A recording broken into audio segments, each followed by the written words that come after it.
Hey guys, Dan here, and welcome again to that paintball channel. Today I'd like to do a review of the Valken switch loader, or VSL for short. It's called the switch loader because it enables you to switch both the caliber and the capacity of the loader. So you can go from 68 to 50 cal, and you can also go from about 185 up to 250 capacity. Now most people, when they think of Valken loaders, they'll be thinking of the VMAX or the VMAX Plus, and I think those two got a lot of bad press simply because they were very ugly. Now they're both very functional loaders, but either way, Valken went in a very different direction, both in terms of looks and function with this one. Now this has only been out for about a year, and I picked this up not because it's new. I'm not a person who subscribes to the philosophy that you pick the newest, the latest, greatest, whatever it might be up. Newer is not better because it's newer. Better is better because it's better. So you don't gauge quality on the basis of novelty. You gauge it on the base of quality. So, in case that hasn't come through in my other videos, just so you know my own take on these kinds of things. But I picked this up, again, not because it's new, but because I've had some increasing dissatisfaction with my tried and true go-to loader, which is the DYE Rotor. Now, this needs basically no introduction.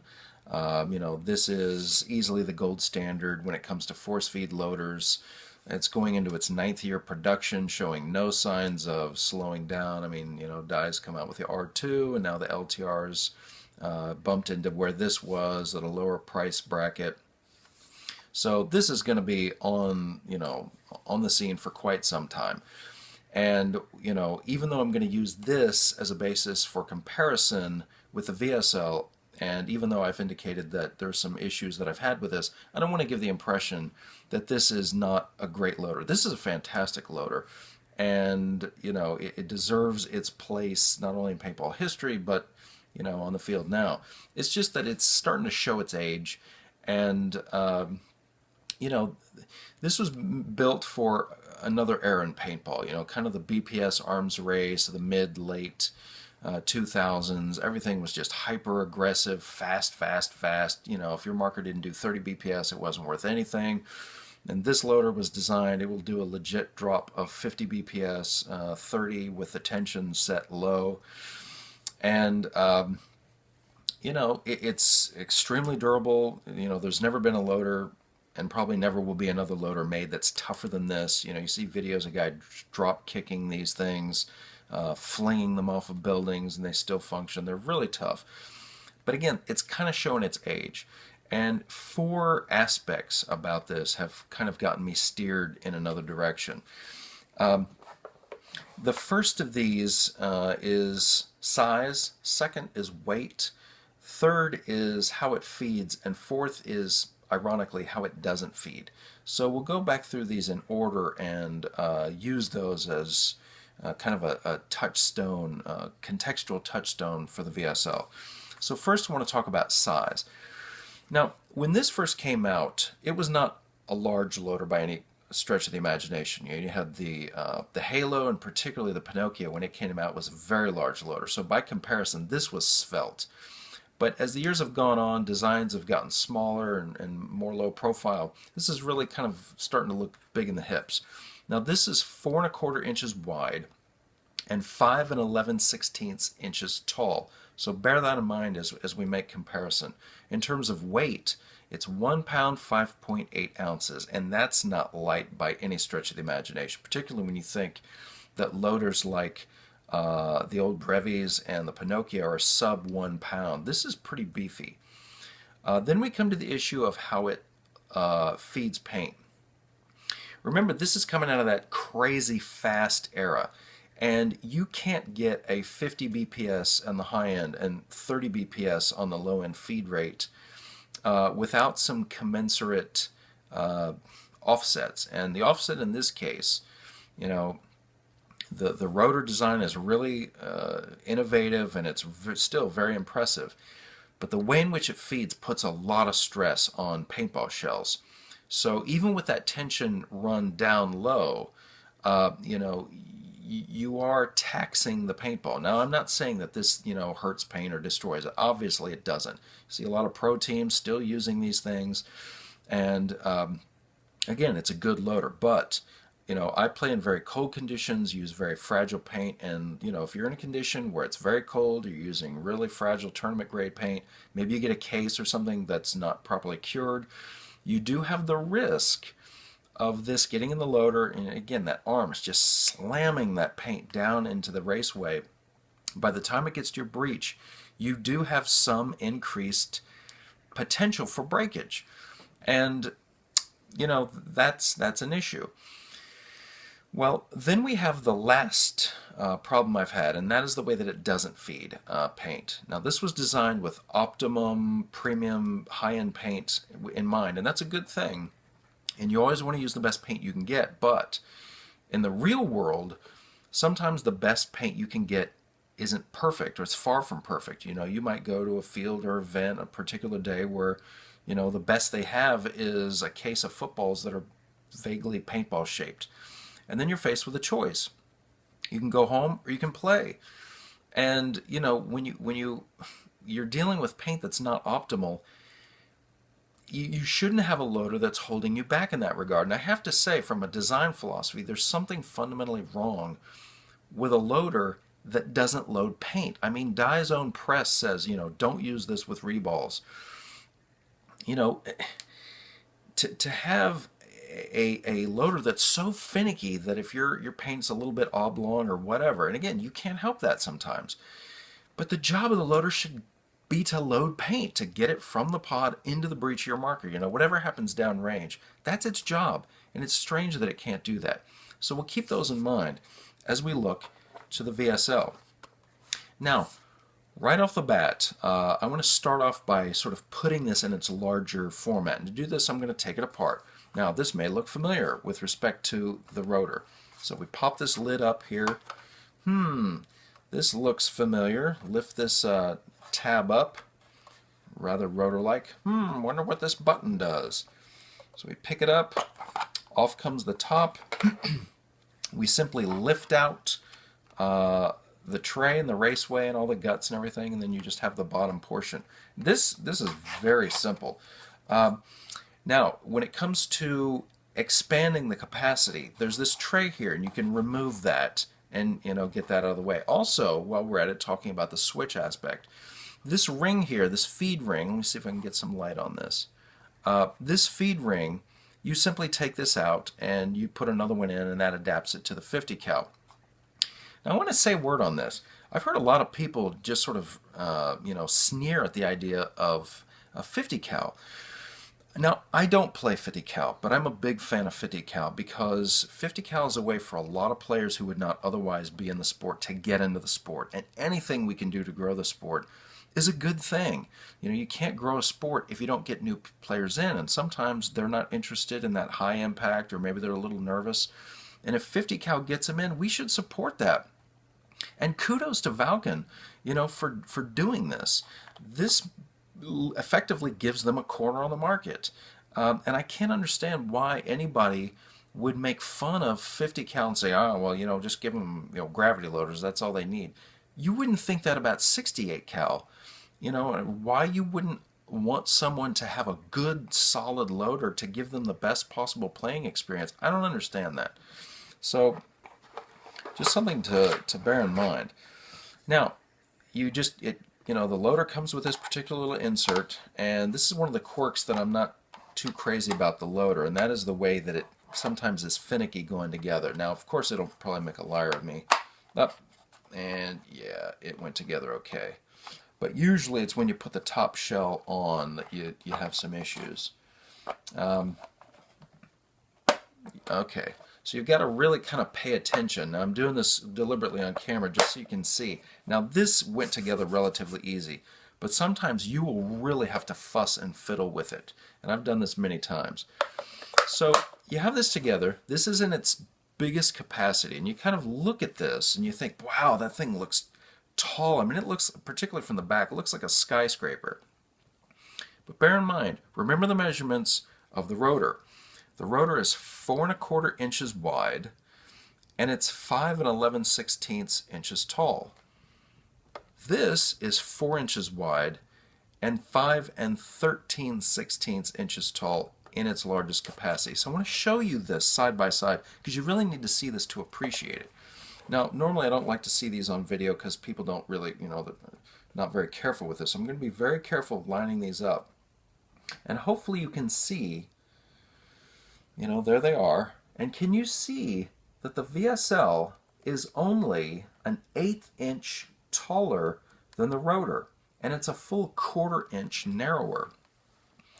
Now think about that. This is in 185 roughly ball capacity configuration. This is 250. And the fact that it's a 1/4 inch narrower and only an 1/8 inch higher is extraordinary. Now, the way that they've done this, and you can see this by looking at the shapes, you see how round the rotor is. This is very inefficient if you're talking about capacity. What the VSL does, it's narrower, but it carries its width further up and further forward. So they've sort of made it more boxy. So by squaring these ends off a little bit more, you really maximize your economy of space. So, if you're looking at this and you're thinking, boy, that thing looks really tall, it should put it into perspective just how tall the rotor is by way of comparison. Very tall. So go ahead and take it down. So remember, we're still keeping in mind that size issue. And here, this is something too that people have complained about. When you take this apart, this could possibly fall out. Okay, how often do you have your loader apart on the field anyway in a game? And if that should fall out, who cares? Chuck it. You've got the top. Go with a smaller capacity. I mean, I would treat it like a pod. Okay, the thing falls out. Let it alone. Put the top on and get back in the game. So go ahead and get this thing back on here. And now this will probably give me some fits, maybe. Yeah, not too bad. So height-wise, now in its smaller configuration, so bear in mind, 185, 185.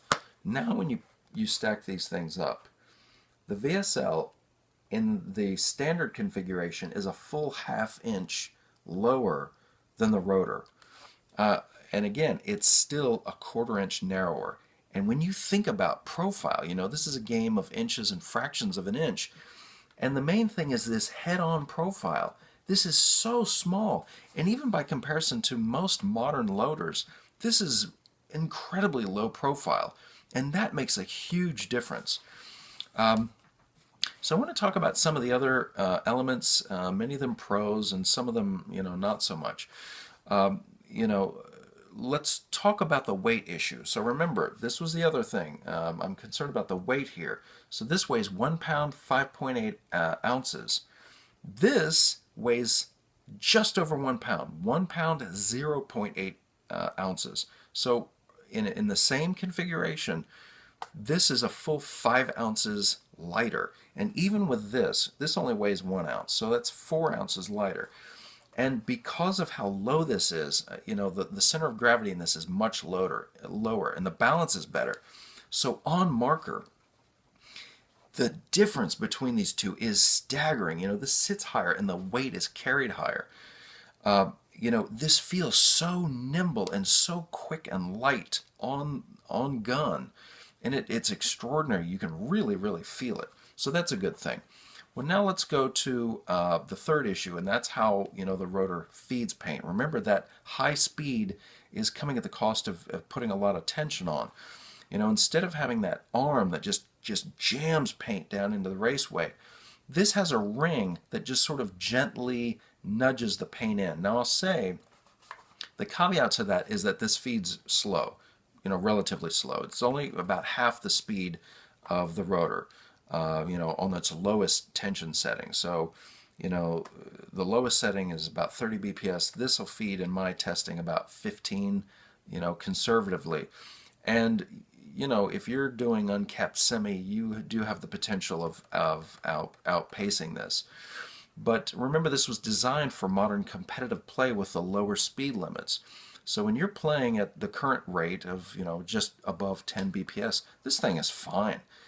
No feeding issues whatsoever. And the main thing is that it's very gentle on the paint. Just the way that the mechanism is. There's nothing that could possibly injure the paint. It's just a gentle kind of almost encouraging. I think of it like a sheepdog. It's just kind of herding the paint in, corralling it in, rather than just shoving it in. And you also feel that. If you turn this on, you're not feeling that rotor, that just shove the paint out on your finger. It just gently pushes it in. And so it's extremely good on paint. And I've been in cold weather, very fragile paint conditions, not a problem. And doing direct comparisons, it's noticeable. So that's good. The final consideration of how the rotor doesn't feed. Remember, rotor highly finicky. The VSL, I suspect you could load rocks into this and it would feed it in. I've deliberately got some old paint that I just keep around just for fun and giggles, and I use it for drop testing. But some of it is horrendous. I mean, just wonky. I mean, spaceship shaped stuff. I mean, really ugly. Things that will instantaneously load up and jam the rotor. You pour it in here, it just runs it right through, no issues. Just based on how it looks as well as how it actually functions, I'm not sure that this could actually jam. It's very, very reliable, and that is a great thing. So when you stack all that up, all four of the things that I'm looking for that were kind of detriments in the rotor are good in the VSL. So this exceeds the rotor in all of those things. So let's talk about some of the other things. Some of them positive, some of them not necessarily so positive. One of these things has to do, with the feed area. Now this is good. Look at this. This is huge. This big mouth, this D-shaped opening, to put you in mind of the Spire and some other good loaders. That's nice, but there's a problem. And can you see what the problem is? Just in case you can't, we'll put the rotor up for comparison. Now, see where the lid is here. You come in with a pod. Look where my hand is. You need that lid to be out of the way to give you clearance. With this, now this is the speed feed. The standard feed's a little more vertical, but you still feel it when you come in. And there have been several times I knocked into it, and you feel it. So I actually ended up going with a speed feed. And since we're on the speed feed, we may as well talk about it. I've had no issues with this. Some people have kind of expressed concern about it. They're not sure. It's just basic silicone rubber on these fingers, and really, in terms of actual use, this is one of the better speed feeds that I've used, and certainly for the price point, it's incredible. No real issues with loading or retention. You might, if you have a really hard jam, a couple might pop out. I've seen some pictures online of guys taking dives and some is coming out. I've never experienced that personally. But one thing that I have experienced, hopefully you can see this. See all this texture? Now this looks good, but you see that you've got the logo and everything, and you also see what's in it. That's paint. That's not me breaking paint. That's me getting in, game, and you're getting a lot of splatter. Well, now you go to load paint, and that gets on it, because it's essentially holding it. It's giving, these nooks and crannies for that paint to sit in. And I've kind of gone back and forth, whether or not that's actually a good thing versus being smooth, where a smooth surface, the paint would sit right on top. And I'm not sure if having that texture allows the paint to drop some, so that it maybe, isn't making it worse. I'd like to do some testing, but, that is something that I've noticed, where I'm not breaking paint and it's getting really, really gummed up, and you put pods in and the balls start hooking around because they're wet. And whatever else may be the case, this is a pain to clean. All those nooks and crannies, it's really irritating. So that's one kind of drawback. In terms of its weight, they've managed that by making these walls thinner. Now, that doesn't mean this isn't tough. This is made of the same material as the rotor. The rotor was just overbuilt. You don't need a rotor to be loader to be that tough.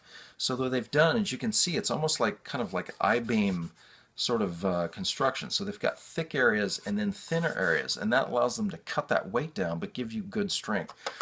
This is very substantial.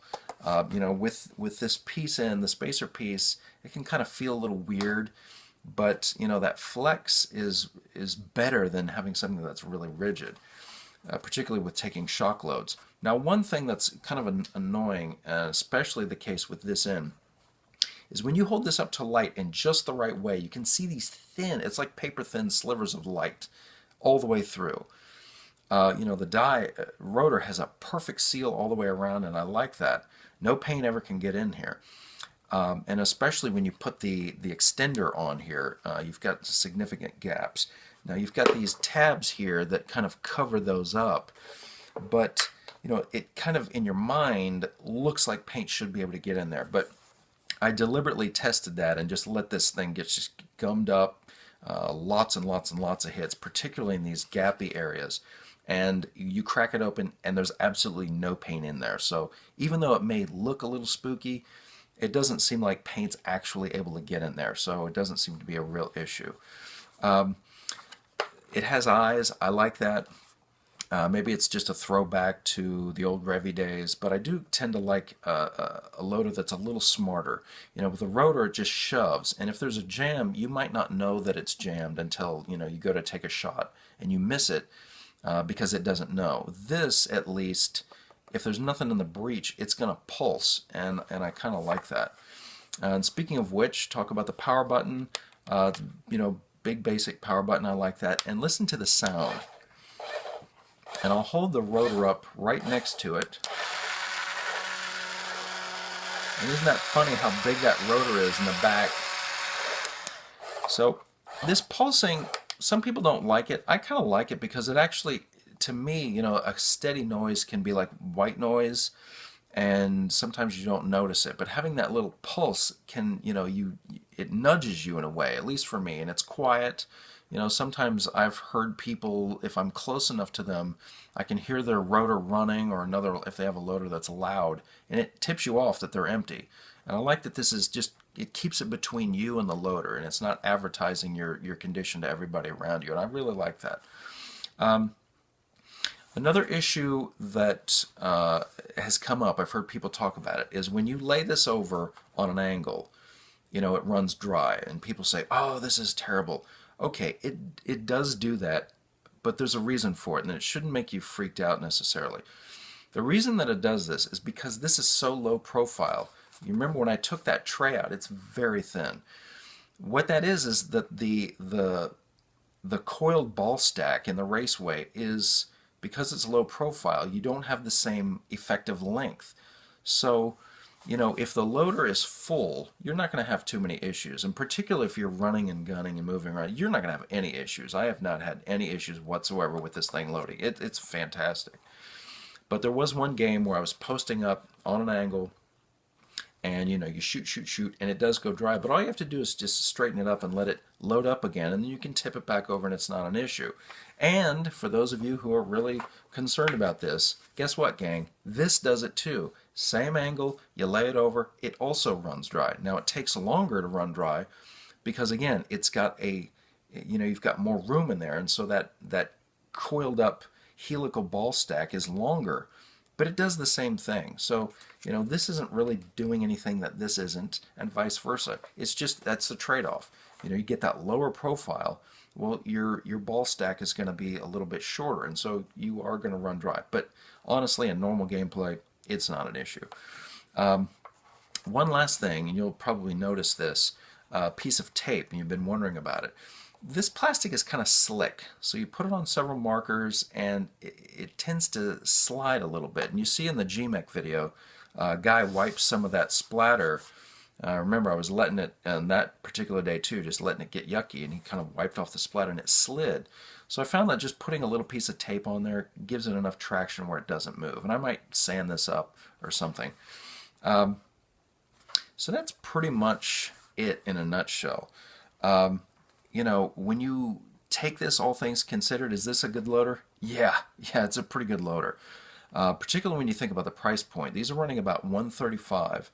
And, you know, right now ANS Gear, and I think some other places are doing a sale, where you get the speed feed and the loader for $99, and that is a steal. When you consider that the LTR is running the same price, well, you're getting a lot of value. Is this a perfect loader? No, it isn't.